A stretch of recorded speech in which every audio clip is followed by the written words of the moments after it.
What's good? It's the Fly Haitian Kid, DJ Cash, rocking out with Caribbean Focus TV. Stay focused, huh? Welcome back, Caribbean Focus TV viewers. This is now part 2 of our panel discussion with H.Y.R.O, Haitian American Youth Reaching Out. Now, currently in the Dominican Republic, they have issued Law 169-14, which has stripped numerous Haitian Dominican citizens of their Dominican citizenship, and they are now facing deportation to Haiti. This is what we are discussing today. This is what we discussed last episode. Again, we want to thank H.Y.R.O for being here with us and informing our viewers of this issue. Now, make sure that you like us on Facebook, Caribbean Focus TV, also on Twitter and Instagram. I have my own Facebook and Instagram, Corey Renee, look me up. Cherry Garden has her very own fan page because now her friends, way too many, so she had to open a fan page. So go like that. She also has an Instagram and a Twitter. Be sure to check on our website, www.caribbeanfocus.tv. Sign up there where you can get newsletters monthly about what our episodes have been, different events that we have attended, and different events that are coming up. Also, if you have any questions or comments that you would like to send to us and you're unable to communicate with us on social media, send us an email at caribbeanfocustv@gmail.com.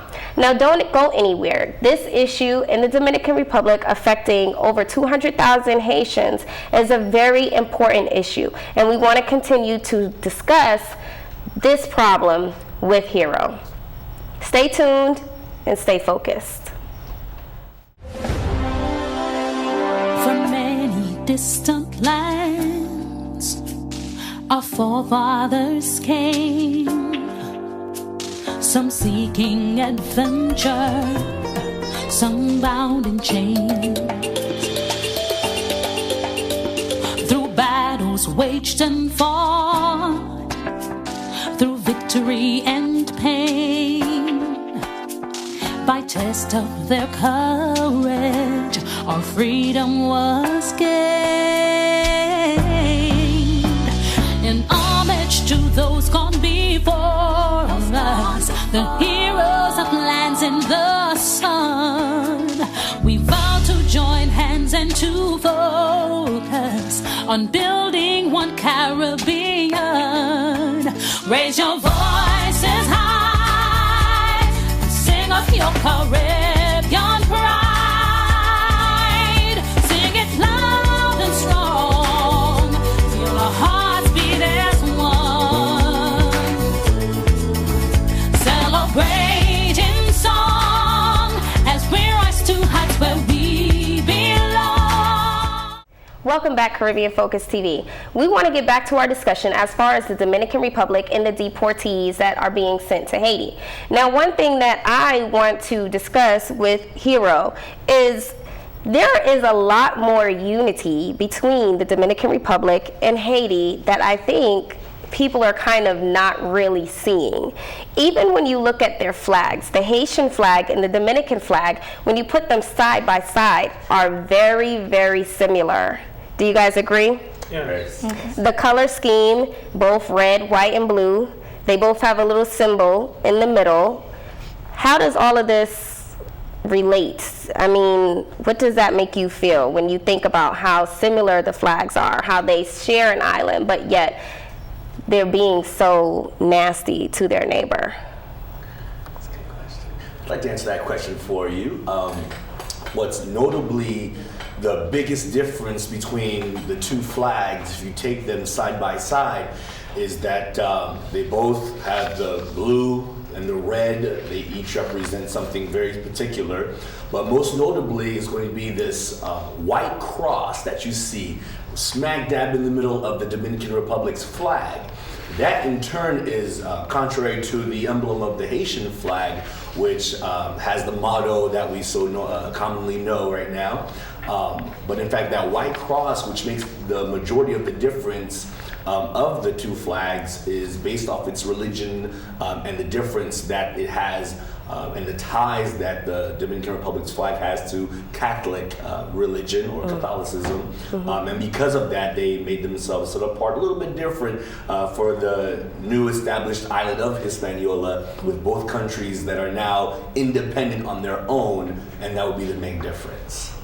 Yes, but when you also think red, white, and blue, who also has red, white, and blue? America. That's so true. And yet, we're really not, to me personally, doing that much to assist these Haitian Dominican citizens that are now losing their citizenship with preventing this from happening. Now, New York City Mayor Bill de Blasio said in a statement, "I call on the Dominican government to respect basic rights guaranteed to all people, including Dominicans of Haitian descent, under international law." How do you feel about the United States and what they're doing to assist these individuals? I mean, in speaking to someone that H.Y.R.O had on in an event recently, Ms. Ezeli Dunto, and with other articles online, she's informed us that, you know, recently, as far as like 2-3 weeks ago, 7 U.S. senators got together and wrote a letter, you know, to the President of the United States addressing these issues. The result of that letter could be what happened at the CARICOM, you know, by denying the Dominican Republic, you know, entry to this. But as far as what's going on with the world trying to help out, a lot of people have a lot of interest in the Dominican Republic. If you're talking about America, when you go to the DR, there's tons of American hotels.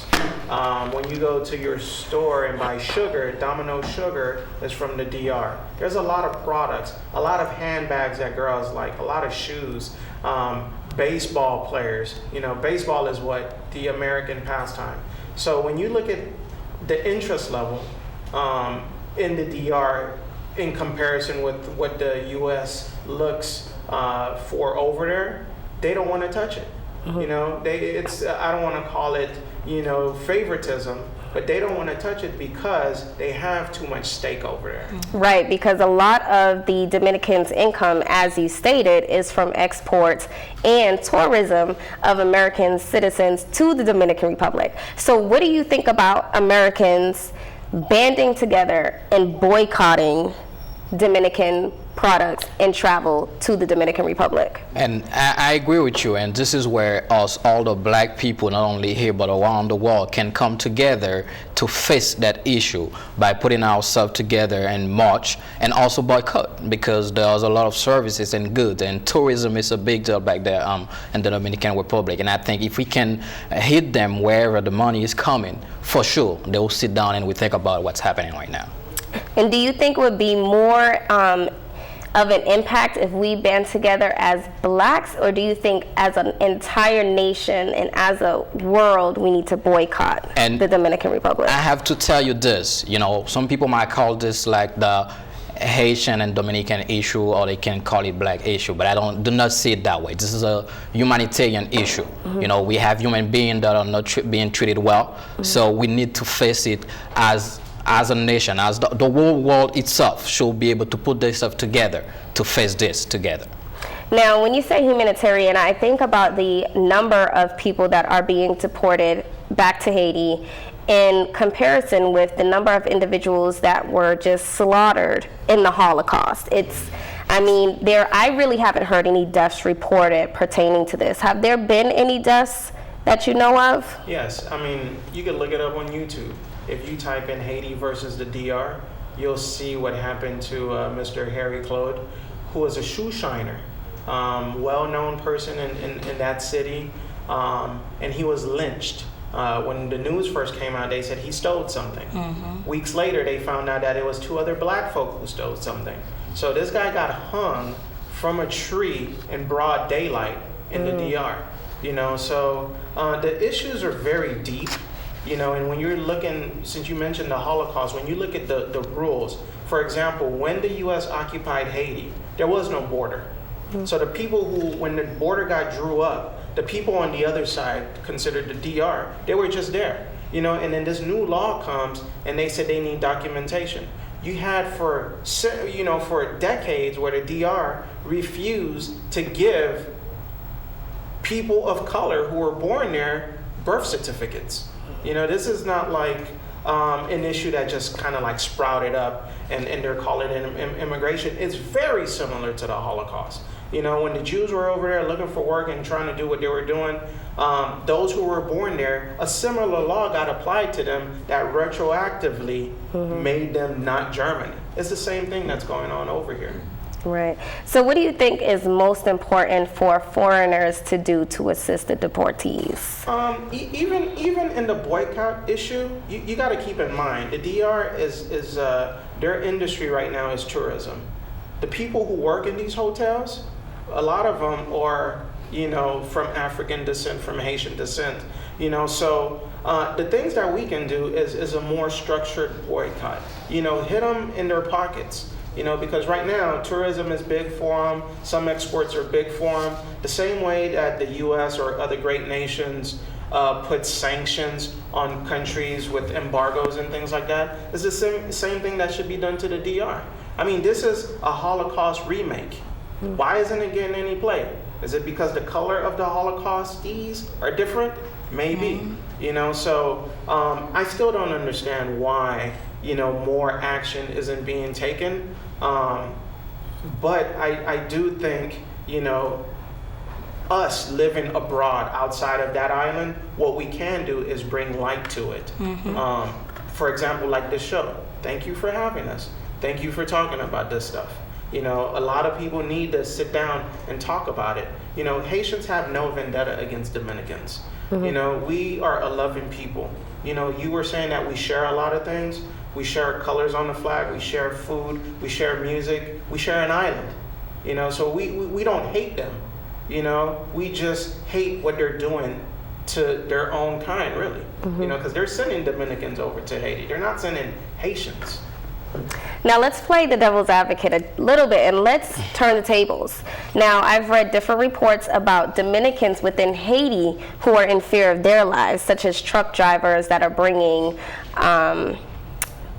goods over to Haiti.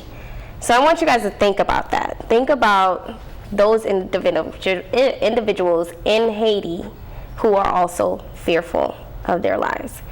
We'll be back with more from the panel. We're going to take a brief break. Stay tuned.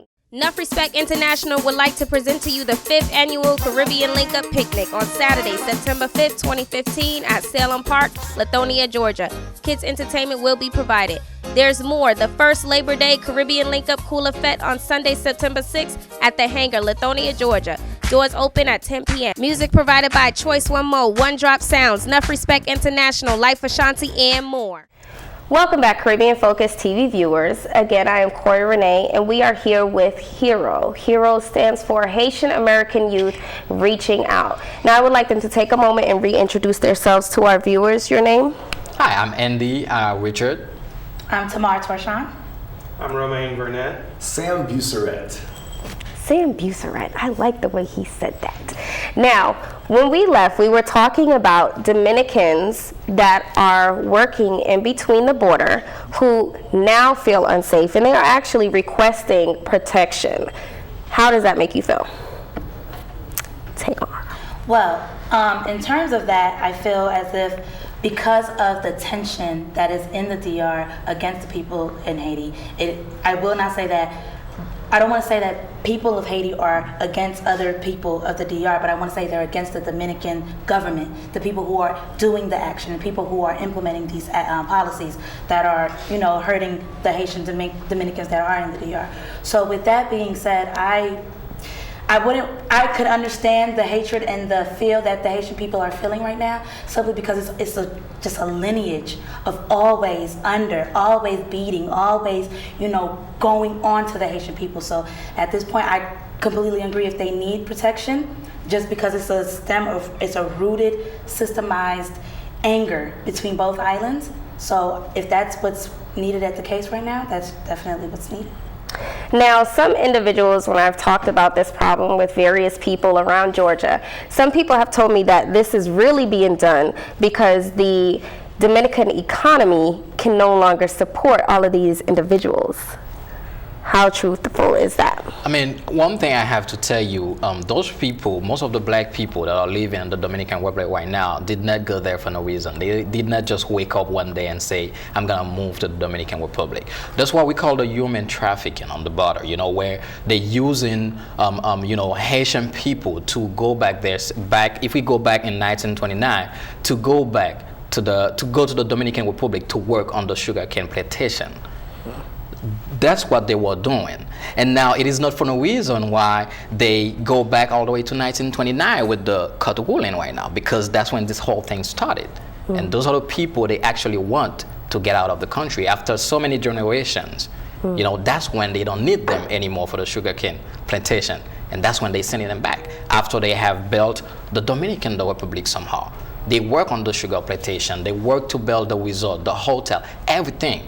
So we have our courage, our energy somehow in the Dominican Republic.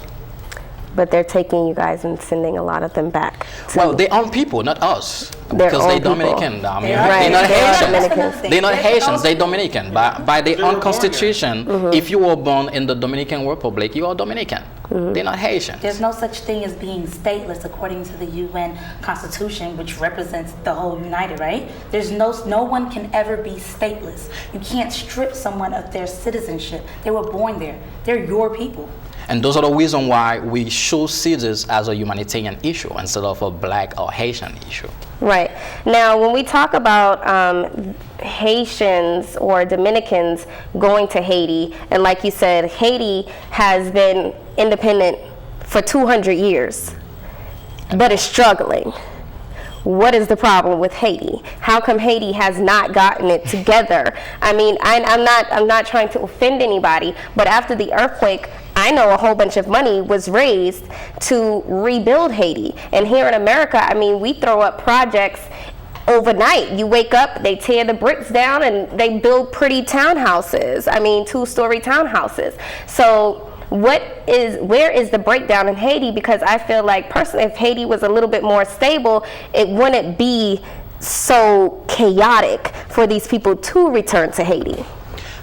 You'll be surprised to see how many people have good interest in Haiti.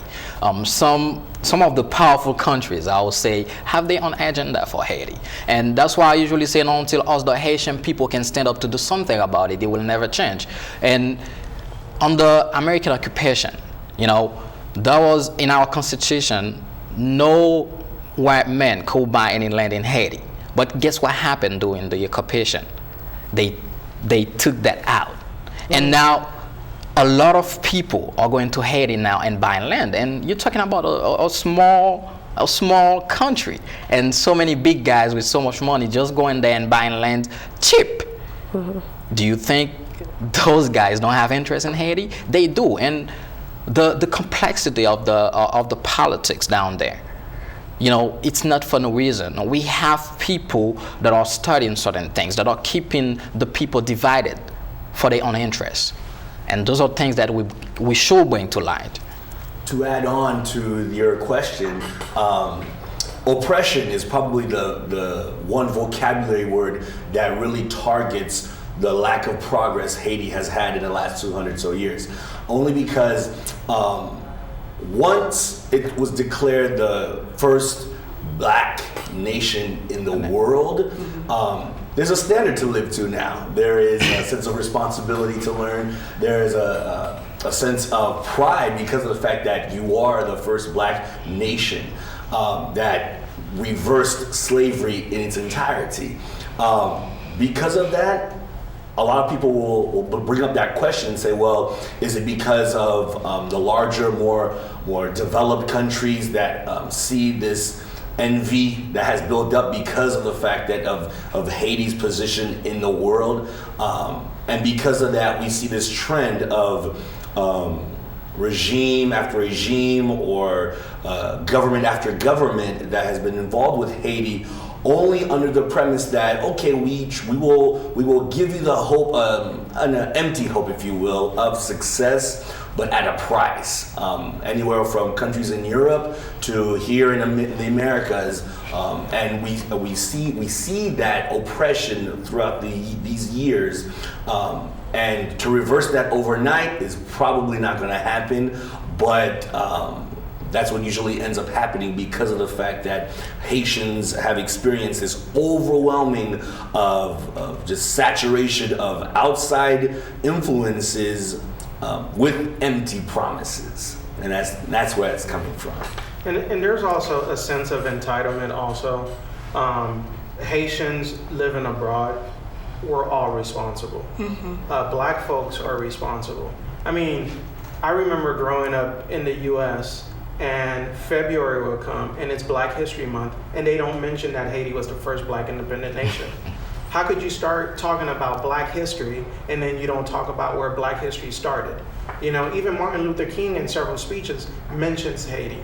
You know what I mean? So imagine you're a small island of minority people and you whoop the biggest army in the world. They got a vendetta. You know, they're a little bit upset. It's not going to be said, but that's what it is. You know, because no matter how many steps forward we try to take, the bigger guys push you back. You know, and right now we're just sort of like a handout country. Can you give us this? Can you give us that? Instead of us building and trying to do things for ourselves. It's not like we're idiots. Haitians are smart. You got Haitians in American government. You got Haitians who have saved American companies. You know, you got Haitians who are doing great things. But none of that is being shown. What they show you is some little... It's the image that they're portraying. Yeah, they're giving you this image of a little skinny kid with a big belly, and this is what Haiti is. And then when people get there, they're like, whoa, this is not it. Yeah, this is not it. So, right. so you know, it's a lot to do with Haitians too. You know, for as much as we're trying to blame like this and that, we have to take some of the blame. You know, it has a lot to do with Haitians too, but we have to talk about the image that's being portrayed with Haitians in Haiti. That's like the main thing. It's like it's a small amount of people who are very powerful that understands what's going on in Haiti. However, what they're portraying for other people to see is something completely different. But they know the real riches in Haiti. They understand what Haiti has to offer. But for them, they don't want everybody else to know exactly what everything that Haiti has to offer. Yeah. And it's been said that Haiti has a lot of riches. You know, we have the title of Pearl of the Antilles. Right. You know, so there's been reports that say Haiti has gold, Haiti has oil. You know, now we talk about how poor and how set back we are. You look at what's going on. Haiti has, on this side of the world, on the Western Hemisphere, the U.S., their biggest embassy is in Haiti. Why? You know, you look at Germany, Japan, and some of these other big countries, they're dying to get into Haiti. Why? You said we ain't got nothing. So right? Why is everybody coming? You know, you should know that instability is a political tactic for powerful people with money to make more money. Yeah. So this is why I keep on calling on my Haitian people or all of us Black people to get together to build that nation. I think it's about time. And this month is the Revolution Month for Haiti because it started in our first ceremony in Bois-Caïma in August the 14th. And that's when the revolution started in August the 22nd, 1791. And 13 years later, that's when we were going to gain our independence in 1804. So I think now it is time for us to have a consensus to call on our people to work together and to build our nation. All right, Caribbean Focus. We'll be back. Stay tuned and stay focused. Hi, I'm Casey Fennell, Miss Universe Jamaica 2014, and you're locked into Caribbean Focus. Stay focused. Right now, there's a bit of a crisis going on the island of Hispaniola with Haiti and the Dominican Republic. Yes. How do you feel about what's going on over there? Well, I think that it's time for the international community, particularly the CARICOM states, to come together and help to mediate this dispute.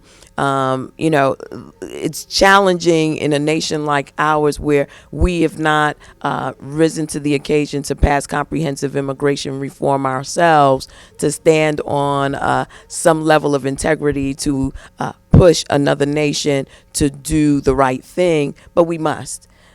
Clearly, individuals who are Haitian descendant that were born in the Dominican Republic should not be forced into a position of statelessness, and that's essentially what they would be doing. They have no national claim to Haiti being born in the Dominican Republic. And I think that given the crisis and the challenge that Haiti is currently under, this compounds it, because there are estimated 250,000 people that may fall into the category of deportation under the current construct that the DR has designed. And it's quite frankly despicable.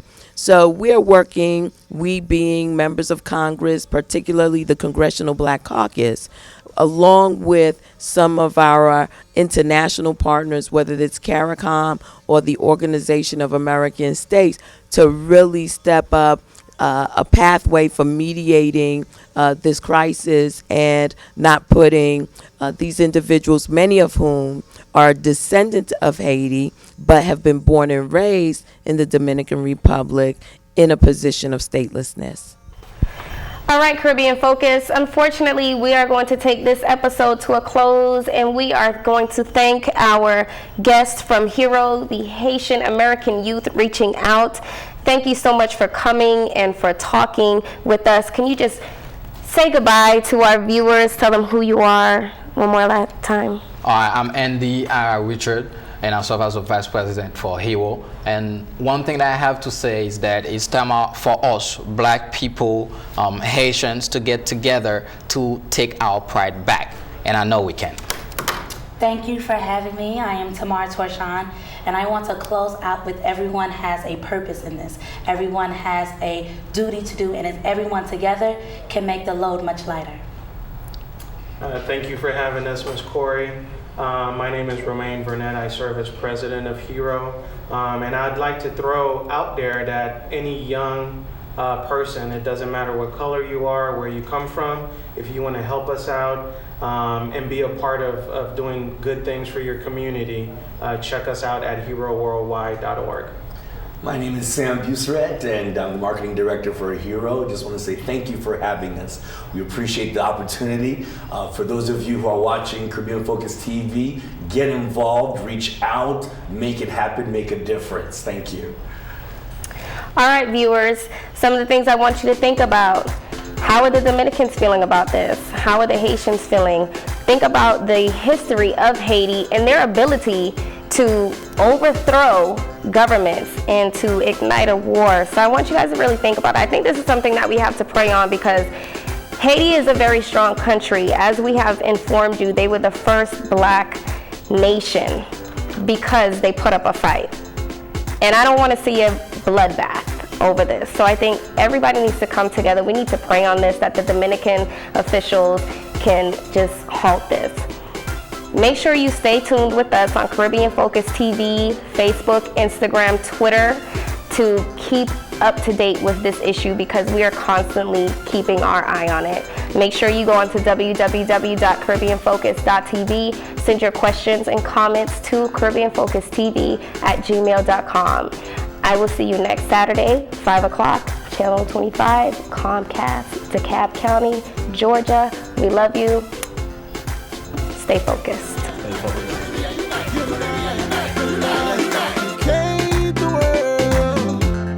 Mission to unite, knowing of all our struggles. So long we had to fight, in our community, the vision will always be that we have to work together. If we want unity, it's up to you and me. Can't hesitate us now or never. So stay focused, we got to reach up for the sky. Stay focused, and now I'm Made in Georgia.